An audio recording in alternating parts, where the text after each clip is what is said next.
Hello everyone, कैसे हो आप लोग। आई होप सब बढ़िया होंगे।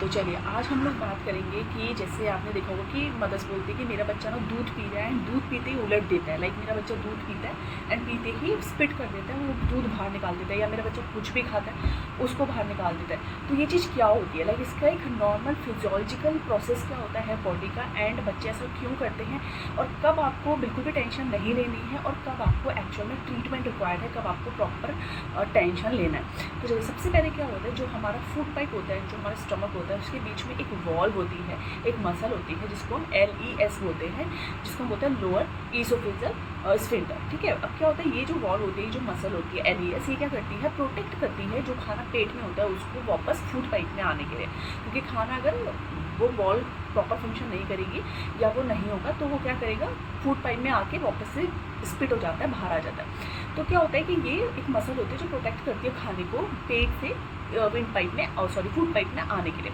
पर जो छोटे बच्चे होते हैं ना, 1 साल से छोटे बच्चे, उनमें ये जो LES मसल्स होती है ना, ये बहुत ज़्यादा इमेच्योर होती है, लाइक प्रॉपर्ली मेच्योर नहीं होती है। जिसकी वजह से क्या होता है कि अगर उनको थोड़ा सा भी प्रेशर लगता है, लाइक उनको सुसु आया है, वो रो रहे हैं बहुत जोर जोर से, या वो बहुत ज़्यादा हंस रहे हैं, या कोई भी उनकी बॉडी में कोई गैस का प्रॉब्लम है, कुछ भी प्रॉब्लम है, तो क्या होता है जब उनके पेट में प्रेशर पड़ता है, तो प्रेशर पड़ने की वजह से क्या होता है, वो ऊपर की तरफ प्रेशर डालता है, और ऊपर की तरफ प्रेशर डालने की वजह से जो LES मसल होता है, जो ये वॉल्व होती है, स्फिंक्टर मैं बात कर रही हूँ, ये क्या होता है, ये लूज हो जाता है एंड वापस से खाना फूड पाइप में आके बच्चे से बाहर निकल जाता है। तो ये क्या होता है, देखिए एक नॉर्मल फिजियोलॉजी है जो मैंने आपको बताई।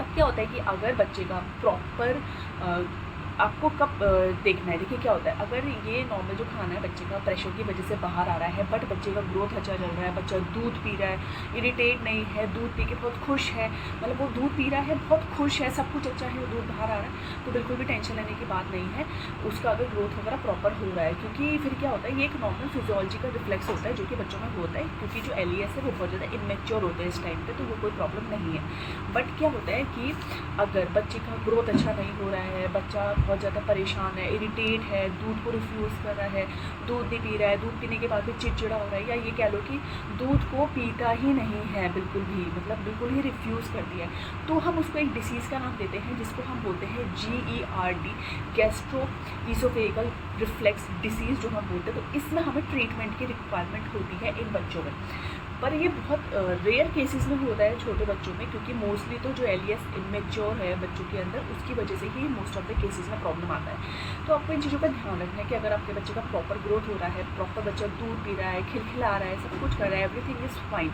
तो बिल्कुल भी आपको टेंशन लेने की ज़रूरत नहीं है। नेक्स्ट आपको एक चीज़ का बहुत ज़्यादा ध्यान रखना है, वो क्या है कि जब बच्चा दूध पीता है तो कितनी बार क्या होता है कि उनका जो फिजियोलॉजिकल रिफ्लेक्स है, जो उसका जो खाना है या जो भी उसने खाया है, वो जो रिफ्लेक्स हो रहा है ऊपर की तरफ, तो ये कभी कभी क्या होता है, इतना ज़्यादा फोर्सली होता है कि बच्चों के मुंह से स्पिट होने के साथ साथ जो दूध है या खाना है वो बच्चों की नाक से भी आता है, जिसकी वजह से क्या उनको सांस लेने में प्रॉब्लम हो सकती है, चोकिंग हो सकता है। तो क्या होता है कि आपको इस चीज़ का बिल्कुल ध्यान रखना है कि जब बच्चा आप फीड कराते हो तो उसके 30 मिनट के बाद ये चीज़ होती है, तो 30 मिनट तक आपको बच्चों को सुपरविजन में रखना है। बिल्कुल आप सुपरविजन में रखेंगे कि बच्चों को रिफ्लेक्स होकर कोई भी चीज़ नाक में, विंड पाइप में या इस तरह से ना आए कि बच्चा चोक कर ले, बच्चे को कोई भी प्रॉब्लम आ जाए। तो इस चीज़ को आपको बिल्कुल ध्यान रखना है। अदरवाइज़ अगर जो मैंने बताया सब कुछ अगर नॉर्मल है, बच्चे का ग्रोथ, बच्चे का दूध पीना, खिलखिलाना, हंसना, एवरीथिंग इज़ फाइन, बट वो स्पिट कर रहा है, तो वो बिल्कुल नॉर्मल है, वो एक नॉर्मल फिजियोलॉजिकल रिफ्लेक्स है।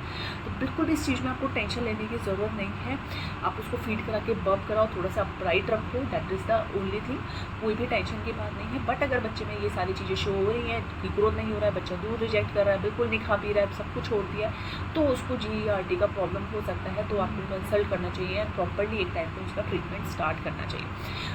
तो ये सारी चीज़ें हैं जो आपको बिल्कुल ध्यान में रखना है, और अगर बिल्कुल नॉर्मल है तो बिल्कुल नॉर्मल लेके चलिए। कितने बार लोग आपको बहुत ज़्यादा बोलेंगे कि अरे देखो इसने ये दूध पिया, ये इसने निकाल दिया, अब इसको दूध नहीं लगेगा। तो देखिए ऐसा कुछ नहीं होता है, दूध उसके अंदर वो जो जाना था, जो मिलना था, वो मिल चुका है। तो इसमें ऐसा कुछ नहीं है कि बच्चा से नॉर्मल फिजियोलॉजिकल से स्पिट करेगा तो वेट गेन नहीं होगा या कोई प्रॉब्लम होगा, ऐसा नहीं है। वेट गेन होता है, सब कुछ होता है, ये एक नॉर्मल सी चीज़ है जो बच्चे के अंदर आ जाती है, जो प्रेशर उसके स्टमक में जो भी प्रेशर होता है उसकी वजह से।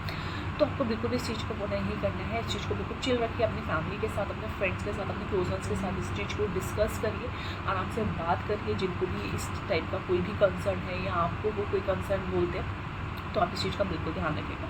तो चलिए फिर आज के लिए मैं इतना ही बात करती हूँ, कल हम लोग कोई नए टॉपिक पे बात करेंगे। सो चलिए फिर, थैंक यू, बाय बाय।